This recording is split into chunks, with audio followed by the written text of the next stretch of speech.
آگے اللہ سبحانہ تعالیٰ فرماتے ہیں وَأَوْحَى اور الہام کیا، یعنی خفیہ اشارہ کیا، سکھایا، رہنمائی کی، فطری اشارہ کیا، یا پھر تعلیم دی، یا پھر سمجھ بوجھ دی۔ ربک آپ کے رب نے، الی النحل شہد کی مکھی کی طرف۔ نحل شہد کی مکھی یا مکھیاں دونوں معنی ہو سکتے ہیں، یہ اسم جنس ہے، واحد، جمع، مذکر، مؤنث، سب کے لیے یہ لفظ آتا ہے۔ یہاں سے مراد مؤنث مکھی ہے کیونکہ آگے مؤنث کا صیغہ آ رہا ہے۔ اللہ تعالیٰ فرماتے ہیں وَأَوْحَى رَبُّكَ إِلَى النَّحْلِ اور الہام کیا آپ کے رب نے شہد کی مکھی کی طرف۔ اب یہاں اللہ سبحانہ تعالیٰ غور و فکر کروا رہے ہیں کہ دیکھو اللہ نے اس شہد کی مکھی کو کیسا سکھایا، شہد کی مکھی نے پھر کیسی فرمانبرداری کی۔ اللہ تعالیٰ فرماتے ہیں ان اتخذی، یہ کہ بنا لے، من الجبالی پہاڑوں سے، بیوتن گھر۔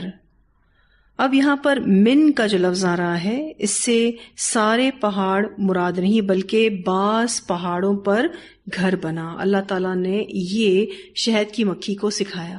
وَمِنَ الشَّجَرِ اور درخت میں سے، اور یہاں پر جو من آ رہا ہے اس میں بھی یہی پتہ چل رہا ہے کہ کچھ درختوں پر گھر بنا۔ وَمِمَّا يَعْرِشُونَ اور اس میں سے جو وہ چڑھاتے ہیں یعنی چھتوں پر۔ اللہ سبحانہ تعالیٰ نے اس آیت میں شہد کی مکھی اور شہد کی بات کی ہے۔ اللہ تعالیٰ فرماتے ہیں اس میں بھی تمہارے لیے عبرت ہے۔ نحل شہد کی مکھی کو کہتے ہیں جو عام مکھی یعنی ذباب سے بڑی ہوتی ہے۔ اس سورت کا نام النحل اسی نسبت سے ہے کہ صرف اسی سورت میں ہی نحل کا ذکر آیا ہے، یعنی شہد کی مکھی کا ذکر صرف اور صرف اسی سورہ میں ہی آیا ہے۔ اللہ تعالیٰ فرماتے ہیں اور آپ کے رب نے شہد کی مکھی کو الہام کیا کہ تو پہاڑوں میں چھتے بنا اور درختوں میں اور چھتوں میں۔ وحی سے یہاں مراد الہام اور رہنمائی ہے، اور شہد کی مکھی کو یہ گائیڈنس دی گئی اور پھر اس نے چھتا بنایا۔ شہد کی مکھیوں کے یہ گھر بے حد مضبوط اور مستحکم ہوتے ہیں، ان میں آپ کو کوئی خلل نظر نہیں آتا۔ چھتا بنانے کی ٹیکنیک اللہ نے سکھائی۔ اس چھتے میں بہترین میتھمیٹکس ہے، اس میں جیومیٹری چھپی ہے جو بہت حیران کن ہے۔ اگر آپ اس مکھی کا دماغ دیکھیں تو ایک نقطے برابر ہوتا ہے۔ ہنی بی برین سائز جو ہے نا وہ 1 mm ہے، یعنی 1 ملی میٹر، اور 1 millimetre is equals to 0.1 centimetre. مطلب آپ اس کو اگر آسانی سے سمجھنا چاہیں تو یہ ایک نقطے برابر ہوتا ہے۔ ایک امیزنگ منی برین، اور آپ اس کو ٹائنی برین کہہ سکتے ہیں، جو کمپیوٹرز کو مات دے دیتا ہے۔ الحمدللہ، سبحان اللہ۔ تو اللہ تعالیٰ نے اس کو سکھایا کہ 3 جگہوں پر اپنا گھر بنا سکتی ہو، ایک پہاڑ، دوسرا درخت اور تیسرا چھتیں۔ اور جیسے کہ میں نے آپ کو بتایا کہ من کی وجہ سے بعض کا معنی آتا ہے کہ سارے پہاڑوں، درختوں اور چھتوں پر گھر نہیں بنانا، بعض پر گھر بنانا ہے۔ پھر یہ مکھی اپنی پسند کی جگہ چوز کرتی ہے، شہد کو بنانے کے لیے موم کے گھر بناتی ہے۔ ان چھتوں کا ہر خانہ 6 پہلو والا ہوتا ہے اور یہ پورشنز ایک دوسرے سے جڑے ہوتے ہیں۔ ان خانوں میں کہیں خالی جگہ کی گنجائش نہیں ہوتی، انہی میں شہد سٹور کیا جاتا ہے، یعنی یہ مکھیاں انہی میں ہی شہد کو سٹور کرتی ہیں۔ اور ان گھروں کے باہر پہرے دار مکھیاں ہوتی ہیں جو اس شہد کی کیڑوں اور اجنبی مکھیوں سے حفاظت کرتی ہیں۔ اللہ تعالیٰ فرماتے ہیں وَأَوْحَى رَبُّكَ إِلَى النَّحْلِ أَنِ اتَّخِذِي مِنَ الْجِبَالِ بُيُوتًا وَمِنَ الشَّجَرِ وَمِمَّا يَعْرِشُونَ۔ پھر اللہ تعالیٰ فرماتے ہیں ثم پھر کلی کھا من کل الثمرات ہر قسم کے پھلوں میں سے۔ یہاں پر من بعض کا معنی دیتا ہے، اور کلی یعنی ہر پھل سے مراد یہ ہے کہ مناسب پھلوں سے کھا، جہاں سے رس لینا چاہیے وہاں سے لے۔ اللہ تعالیٰ فرماتے ہیں ثم کلی پھر کھا من کل الثمرات ہر قسم کے پھلوں میں سے۔ ہر قسم کے پھلوں سے یا پھر آپ کہہ سکتے ہیں پھولوں سے کھا، یعنی ان کا رس چوس۔ مکھی ہر پھول سے رس نہیں پیتی بلکہ سلیکٹ کرتی ہے، تبھی آپ دیکھیے کہ کیا الفاظ آئے ہیں من کل الثمرات، کیونکہ کچھ پھولوں کا رس انسان کے لیے زہریلا ہوتا ہے۔ رس چوسنے کے لیے صبح سویرے نکل جاتی ہے اور سورج کی روشنی کی سمت کو متعین کرتی ہے، یعنی سورج کی روشنی کی ڈائریکشن کو فالو کرتی ہے، اسی روشنی سے اپنا راستہ فکس کرتی ہے۔ آپ کہہ سکتے ہیں کہ سورج کی روشنی کی سمت اس کے لیے گوگل میپ کی طرح کام کرتی ہے۔ پھر یہ ادھر ادھر نہیں رکتی، ان مکھیوں کا آخری ٹرپ شام کو اندھیرے سے پہلے ہوتا ہے، جس چھتے سے نکلتی ہے اسی میں ہی واپس آتی ہے۔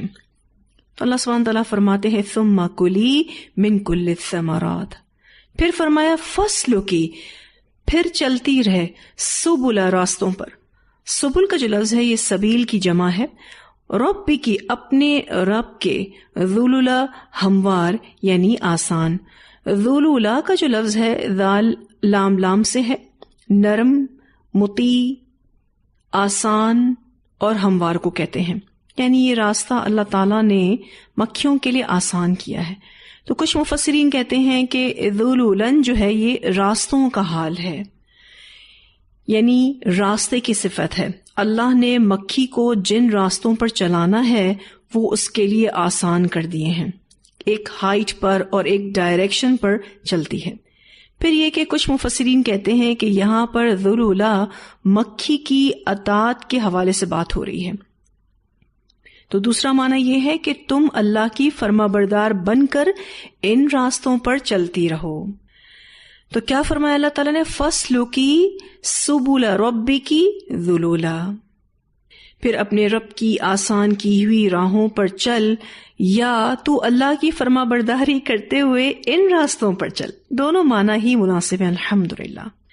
پھر اللہ تعالیٰ فرماتے ہیں یخرج، نکلتا ہے، من بطونہا، ان کے پیٹوں سے، شرابن، پینے کی چیز یعنی شہد، مختلف، مختلف ہیں، الوانہ، رنگ اس کے، کوئی سرخ رنگ کا شہد ہے تو کوئی سفید رنگ کا، اسی طرح سے کوئی زرد رنگ کا ہے۔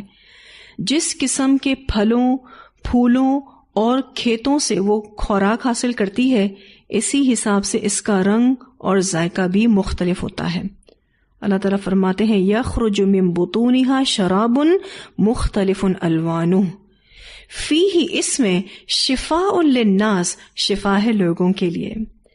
یہاں آپ دیکھیے تو شفاء نکرہ ہے، یعنی بہت سی بیماریوں کے لیے شہد شفا ہے، اس میں ہر بیماری کا علاج نہیں، ٹھیک ہے جی۔ شہد جسم کے لیے شفا ہے، اگر یہ ہر بیماری کے لیے شفا ہوتا تو یہاں پر الشفا یعنی معرفہ استعمال ہوتا۔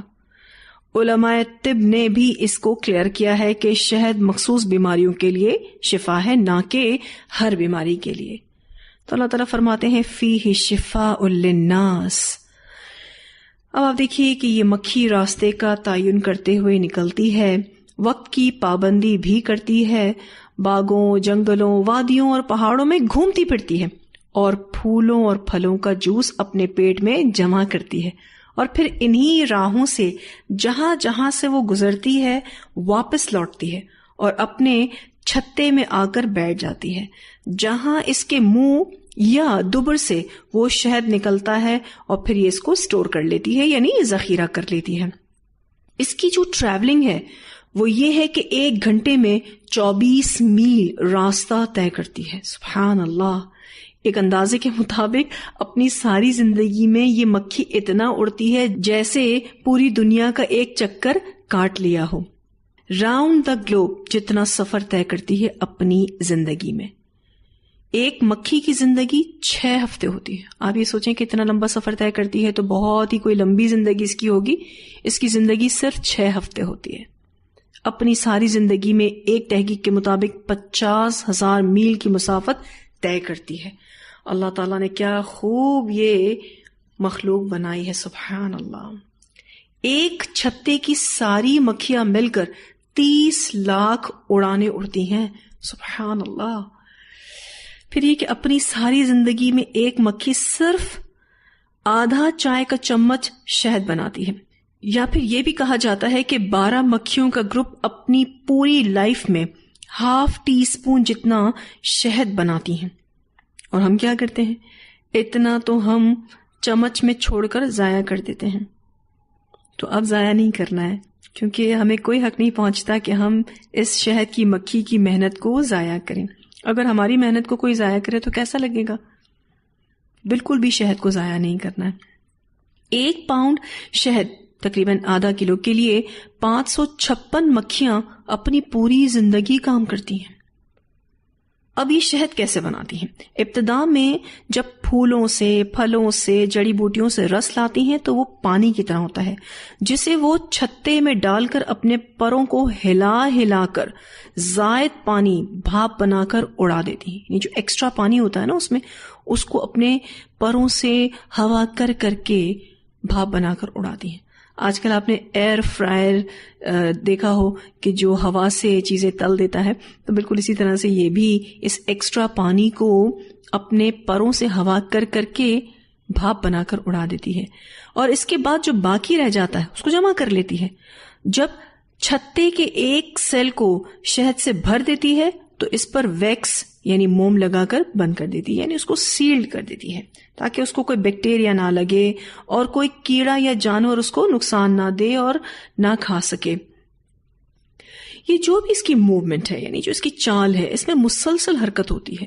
یہ چیز آپ نے بھی نوٹس کی ہوگی. ایک بن بناہٹ کی آواز ہوتی ہے، 1 سیکنڈ میں 200 بار بن بناہٹ کرتی ہے. آپ دیکھیں تو مقررہ راستے پر جاتی ہے، مقررہ وقت پر جاتی ہے اور مقررہ وقت پر واپس آتی ہے.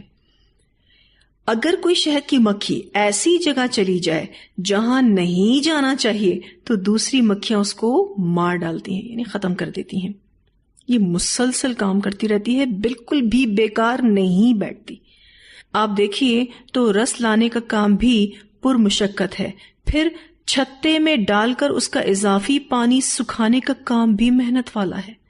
یہ ایسا کارخانہ ہے، ایسی فیکٹری ہے جس میں دن رات شہد تیار ہوتا ہے. سبحان اللہ. ہم دنیا کے تمام پھول اور پھل جمع کر کے بھی شہد کا ایک قطرہ نہیں بنا سکتے، لیکن ایک چھوٹی سی مکھی یہ کام کر رہی ہے. سبحان اللہ. کس طرح نظم و ضبط، مسلسل محنت، استقامت، ترتیب اور تناسب کے ساتھ کام کرتی ہے. اور یہ سارے سبق ہمیں سیکھنے کو ملتے ہیں اس شہد کی مکھی سے. ایسی فیکٹری ہے جس کے پروڈکٹ کے بارے میں اللہ سبحانہ تعالیٰ شیورٹی دے رہے ہیں. کیا شیورٹی دے رہے ہیں؟ فیہ شفاء للناس، کہ اس میں شفا ہے. انسان جو دوائیاں فیکٹریز میں بناتا ہے تو اس میں 100% شفا ہے، اس کی شیورٹی نہیں دے سکتے. یہ آپ دیکھیں کہ کیا بہترین دوا تیار ہو رہی ہے ان فیکٹریز میں.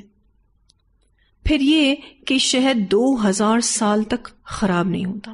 اس میں ایسے نیچرل پریزرویٹو ہیں، یعنی اللہ نے اس میں قدرتی طور پر ایسے حفاظتی مادہ کو رکھا ہے جس کو محفوظ رکھتے ہیں. سبحان اللہ، الحمدللہ. پھر یہ کہ شہد کے اور بھی بہت سارے فائدے ہیں. اللہ تعالیٰ نے جیسے فرمایا کہ شفاء للناس، یہ تو ٹاپ آف دا لسٹ ہے کہ اس میں شفا ہے. تو اسی اعتبار سے تھوڑے سے فوائد اور بھی دیکھتے ہیں. شہد کینسر اور دل کی بیماریوں سے بچاتا ہے. Prevent cancer and heart diseases. الحمدللہ.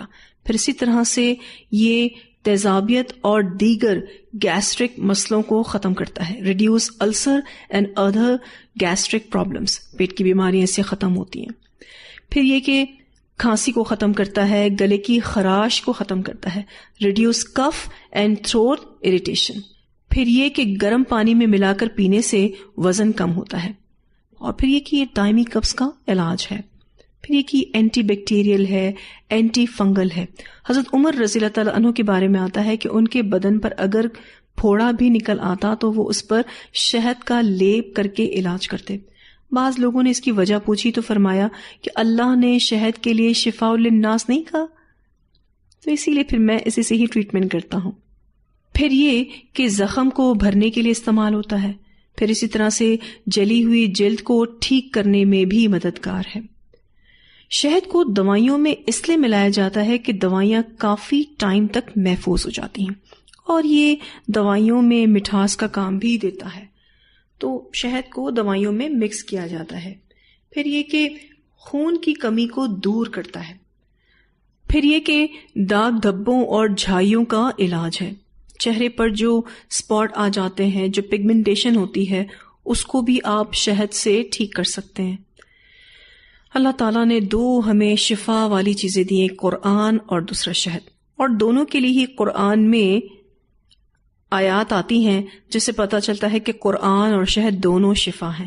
سورہ اسراء کی آیت نمبر 82 میں اللہ سبحانہ تعالیٰ فرماتے ہیں وَنُنَزِّلُ مِنَ الْقُرْآنِ مَا هُوَ شِفَاءٌ وَرَحْمَةٌ لِّلْمُؤْمِنِينَ، اور ہم وہ قرآن نازل کر رہے ہیں جو مومنوں کے لیے شفا اور رحمت کا سامان ہے۔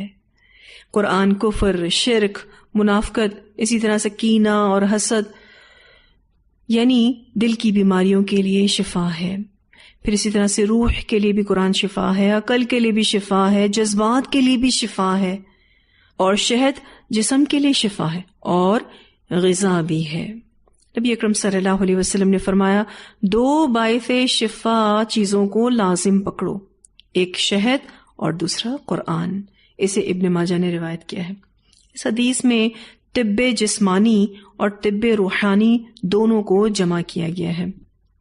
پھر اسی طرح سے ایک اور روایت آتی ہے، نبی اکرم صلی اللہ علیہ وسلم نے فرمایا اگر تمہاری دواؤں میں سے کسی میں بھلائی ہے تو وہ پچنا لگوانے، شہد پینے اور آگ سے داغنے میں ہے، اگر وہ مرض کے مطابق ہو، مگر میں آگ سے داغنے کو پسند نہیں کرتا۔ اسے بخاری نے روایت کیا ہے۔ یعنی شفا ان 3 چیزوں میں ہے کہ آپ بلڈ کپنگ کروا لیں یعنی ہجامہ کروا لیں، یا پھر آپ شہد پئیں، یا پھر آگ سے اس زخم کو جلا دیں۔ لیکن نبی اکرم صلی اللہ علیہ وسلم نے فرمایا کہ میں آگ سے داغنے کو پسند نہیں کرتا۔ نبی اکرم صلی اللہ علیہ وسلم کو یہ والا ٹریٹمنٹ پسند نہیں تھا۔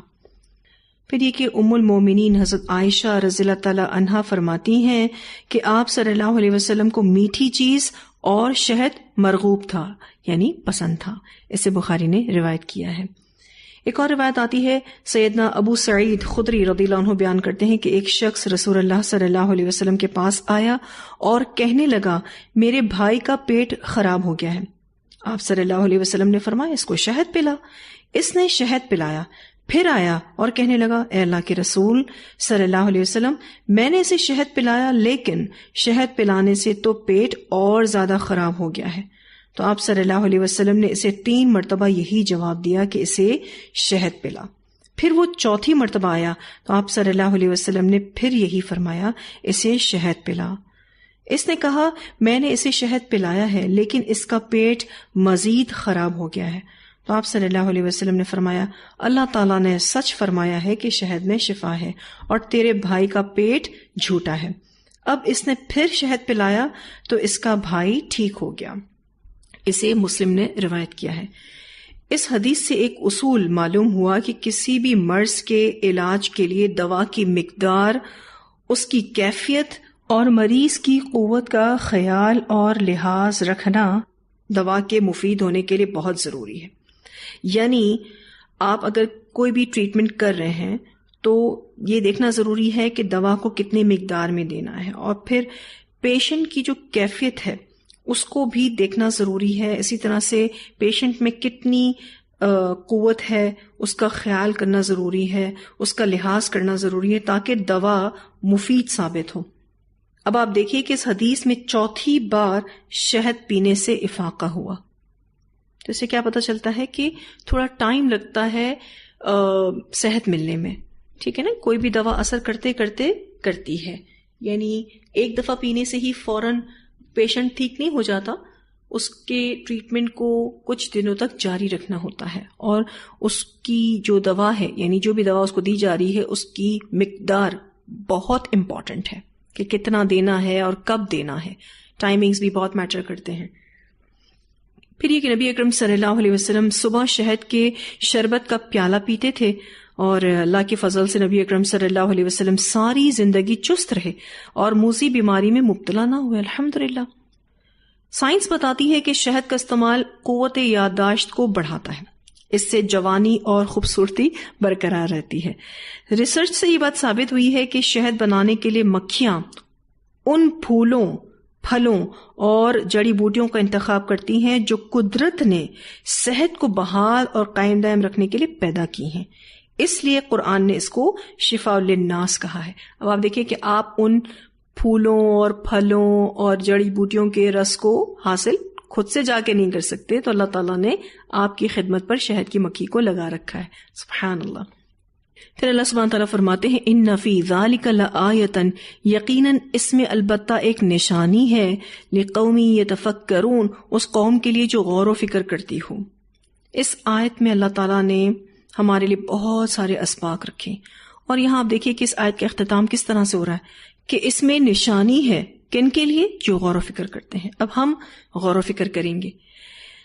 جس طرح اللہ نے اپنی اس حقیر سی مخلوق کو وحی کے ذریعے تعلیم دی، تو اشرف المخلوقات میں سے بندوں کو چن کر وحی کیوں نہیں دے سکتا؟ کیونکہ مشرکین مکہ یہ الزام لگاتے تھے کہ نبی اکرم صلی اللہ علیہ وسلم پر کوئی وحی نہیں آئی، یہ اپنی طرف سے ایک بک بنا رہے ہیں اور ہم تک اس کو پہنچا رہے ہیں، کوئی وحی نہیں آئی۔ اور اگر اللہ تعالیٰ کو وحی دینی بھی تھی تو بہت سارے سردار موجود تھے، کیوں اللہ تعالیٰ نے اسی بندے کو ہی چنا؟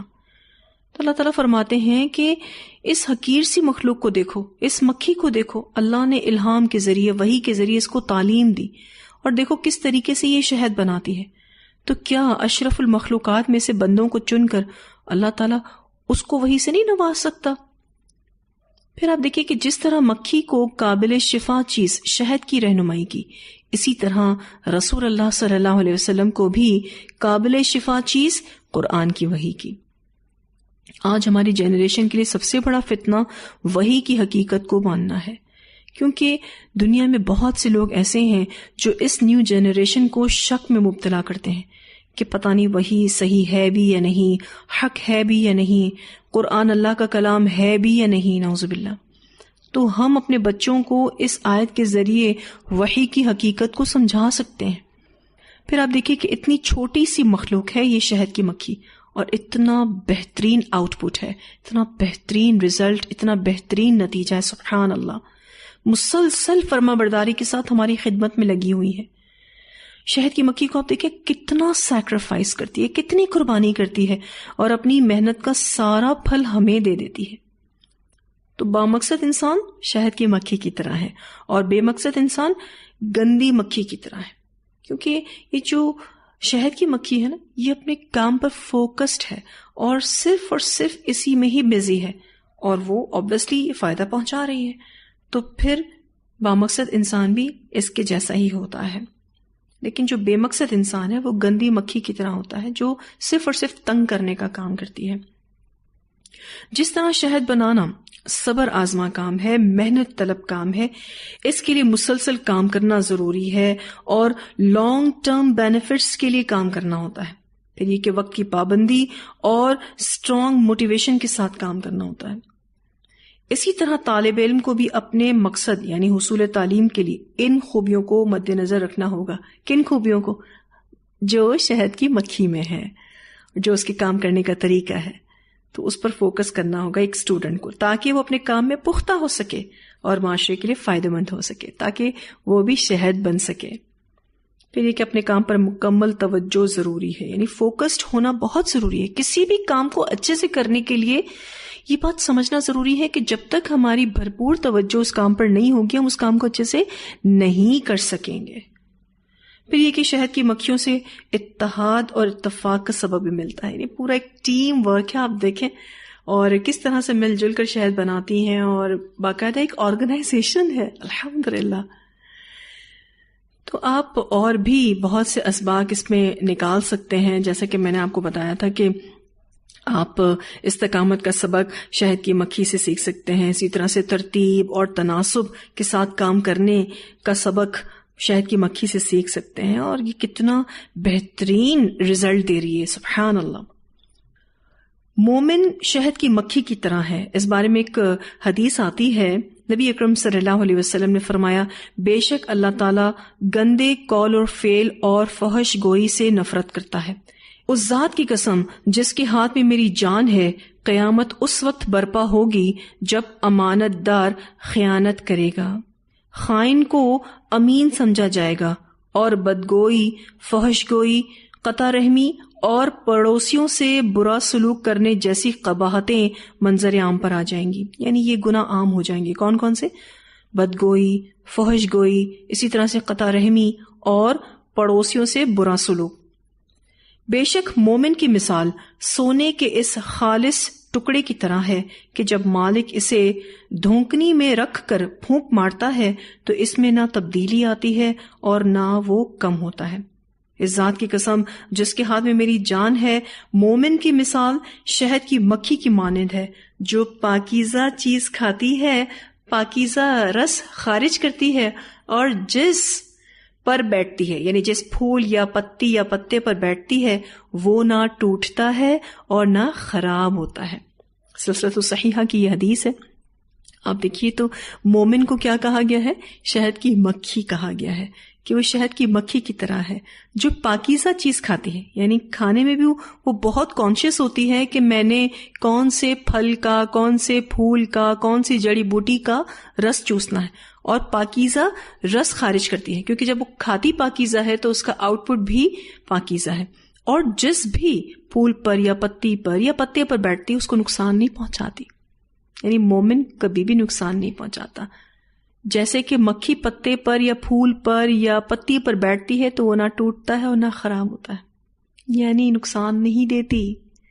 کام کرتی ہے بے شک پر نقصان نہیں دیتی، فائدہ ہی دیتی ہے.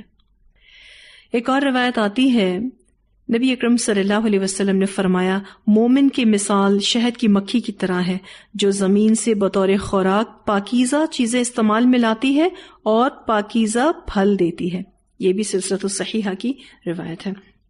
اب آپ دیکھیے تو اس حدیث میں بھی یہی بات ہو رہی ہے کہ مومن جو ہے وہ شہد کی مکھی کی طرح ہے اور یہ پاکیزہ چیزیں استعمال میں لاتا ہے اور آبویسلی اس کا رزلٹ بھی پاکیزہ ہے، وہ پاکیزہ پھل دیتا ہے. تو ہم سب نے بھی اپنی ذات سے انشاءاللہ دوسروں کے لیے فائدہ مند ہونا ہے. اور آپ دیکھیے تو یہاں پر مؤنث کے صیغے استعمال ہوئے ہیں جس میں اللہ تعالیٰ فرماتے ہیں فَاسْلُكِي سُبُلَ رَبِّكِ ذُلُلًا. تو ہم تمام مؤنث کے لیے اس میں کیا سبق ہے کہ ہم نے بھی اپنے رب کی فرمانبرداری کرنی ہے، اطاعت کرنی ہے. اور جب ہم اللہ تعالیٰ کی اطاعت کریں گے تو اللہ تعالیٰ ہمارے لیے ہر راستہ آسان اور ہموار کریں گے. وہ چاہے دنیاوی کوئی راستے ہوں یا پھر اخروی کامیابی کے لیے کوئی راستے ہوں، اللہ تعالیٰ ہمارے لیے دونوں جہانوں میں آسانی کریں گے.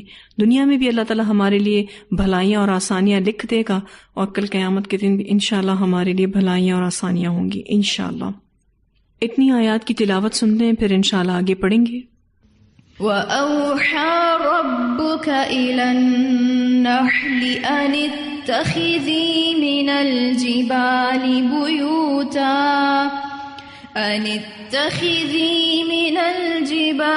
بُيُوتًا وَمِنَ الشَّجَرِ وَمِمَّا يَعْرِشُونَ ثُمَّ كُلِي مِن كُلِّ الثَّمَرَاتِ فَاسْلُكِي سُبُلَ رَبِّكِ ذُلُلًا يَخْرُجُ مِن بُطُونِهَا شَرَابٌ مُخْتَلِفٌ أَلْوَانُهُ فِيهِ شِفَاءٌ لِلنَّاسِ إِنَّ فِي ذَلِكَ لَآيَةً لِقَوْمٍ يَتَفَكَّرُونَ. بہت ہی بہترین آیات، اور اللہ سبحانہ تعالیٰ نے شہد کی مکھی سے ہمیں بہت کچھ سیکھنے کو دیا. اور خلاصے کے طور پر میں یہی کہوں گی کہ ہماری شخصیت ایسی ہونی چاہیے کہ وہ طیب ہو، اسی طرح سے مطیع ہو یعنی اطاعت کرنے والی ہو، اور نفع مند ہو. اللہ تعالیٰ ہم سب کو بہترین عمل کرنے کی توفیق عطا فرمائے.